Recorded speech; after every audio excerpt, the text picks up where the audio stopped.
Huwag magtanim ng hangin kung ayaw umani ng bagyo. Huwag magtanim ng hangin kung ayaw umani ng bagyo. In our first reading, sinabi ng Panginoon sa pamamagitan ni Prophet Hosea, "They sow the wind, and they shall reap the whirlwind." Nagtanim sila ng hangin, kaya bagyo ang kanilang inani.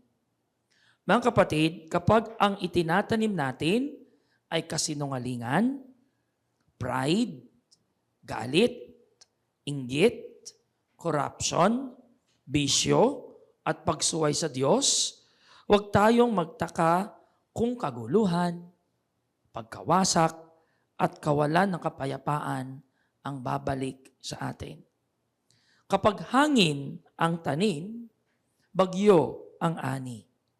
Kapag kasalanan ang tanim, sugat ang ani. Kapag Diyos ang kinalimutan, buhay ang nagkakagulo. Kaya tanungin natin ang ating sarili, ano ang itinatanim ko ngayon? Faith or fear? Truth or lies? Mercy or anger? Diyos ba o Diyos-Diyosan? Sa Salmo, malinaw ang tugon. The house of Israel trusts in the Lord. Ang tunay na anak ng Diyos ay hindi nagtitiwala sa pera lamang, hindi sa posisyon lamang, hindi sa connection lamang, hindi sa sariling galing lamang. Ang tunay na anak ng Diyos ay nagsasabi, Lord, I trust in you. Pero maraming Diyos-Diyosan ngayon. Hindi lang ribulto.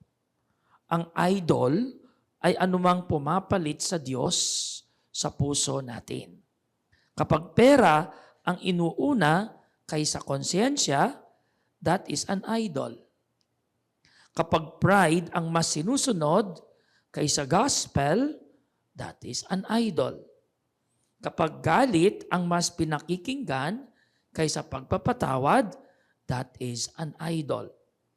Kapag image ng tao ang mas mahalaga kaysa katapatan sa Diyos, that is an idol. At sabi po ng ating psalm, ang Diyos-Diyosan ay may bibig pero hindi nagsasalita. May mata pero hindi nakakakita. May tainga pero hindi nakakarinig. At ang nakakatakot, those who worship idols become like them. Those who worship idols become like them. Kapag maling Diyos ang sinamba mo, nagiging bulag ka sa katotohanan. Nagiging bingi ka sa tawag ng Diyos, nagiging manhid ka sa sakit ng kapwa. In our gospel, dinala kay Jesus ang isang lalaking pipi. Nang palayasin ni Jesus ang demonyo, ang pipi ay nakapagsalita. Mga kapatid, ito ang ginagawa ni Jesus. He restores the voice of the voiceless. Pinapagsalita niya ang natahimik ng takot. Pinapalaya niya ang bihag ng kasalanan. Pinagagaling niya ang sugatan. Binubuksan niya ang pusong sarado. Kaya kung ikaw ngayon ay tahimik dahil sa sakit, takot, hiya, kasalanan, o bigat ng buhay, pakinggan mo ito. Jesus can set you free. Jesus can restore your voice. Jesus can heal your heart. Pero tignan natin, may kabutihang ginawa si Jesus. Pero ang sabi ng mga Fariseyo, demonyo raw ang kapangyarihan niya. Grabe. Kahit kabutihan, pinagdududahan. Kahit grasya, binibigyan ng malisya. Mga kapatid, huwag tayong maging ganyan. Kapag may gumagawa ng mabuti, huwag agad siraan. Kapag may naglilingkod, huwag agad husgahan. Kapag may nagbabago, huwag ibalik sa nakaraan. Let us rejoice when God is working in other people's lives. At kahit sinisiraan si Jesus, hindi siya tumigil. Nagpatuloy siya sa pagtuturo, pangangaral, at pagpapagaling. Jesus continued the mission. Kaya ikaw din, huwag kang tumigil sa paggawa ng mabuti dahil may pumupuna. Huwag kang tumigil sa paglilingkod dahil may naninira. Huwag kang tumigil sa pag-ibig dahil may hindi nakakaunawa. Kapag Diyos ang tumawag sa iyo, continue. Kapag mabuti ang ginagawa mo, continue. Kapag para kay Kristo ang buhay mo, continue. At nakita ni Jesus ang mga tao, troubled and abandoned, like sheep without a shepherd. Naawa siya, napukaw ang kanyang puso. Mga kapatid, sa mga nakikinig ngayon, kung pagod ka, kung sugatan ka, kung parang iniwan ka, kung hirap ka na, huwag mong kalimutan, Jesus sees you. Jesus loves you. Jesus has compassion for you. Hindi ka abandoned sa mata ng Diyos. Hindi ka hopeless case sa puso ni Kristo. Hindi ka basura. Mahal ka ng Panginoon. At sinabi ni Jesus, the harvest is abundant, but the laborers are few. Maraming sugatan, pero kaunti ang handang magmahal.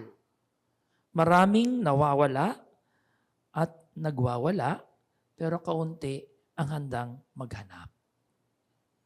Maraming nangangailangan ng awa, pero kaunti ang handang maging instrumento ng Diyos. Kaya ngayong araw, huwag tayong spectators lang. Yung taga-nood ba? Observer. Huwag tayong puro comment, puro reklamo, puro puna. Maging manggagawa tayo ng Diyos. Let us be laborers of God. Sa bahay mo, be a laborer of peace. Sa iyong trabaho, be a laborer of honesty. Sa school, be a laborer of kindness. In social media, be a laborer of truth. Sa simbahan, be a laborer of mercy. Mga kapatid, stop planting wind. Stop planting sin. Stop planting idols. Start planting faith. Start planting truth. Start planting mercy. Start planting Christ. Kapag faith ang tanim, hope ang ani. Kapag truth ang tanim, freedom ang ani. Kapag mercy ang tanim, healing ang ani. Kapag Kristo ang tanim, buhay ang ani. Kaya manalangin tayo. Lord, alisin mo ang aming idols. Pagalingin mo ang aming puso. Ibalik mo ang aming tinig. Gawin mo kaming manggagawa sa iyong ani. Lord, we trust in you. Lord, send us. Lord, use us. Amen.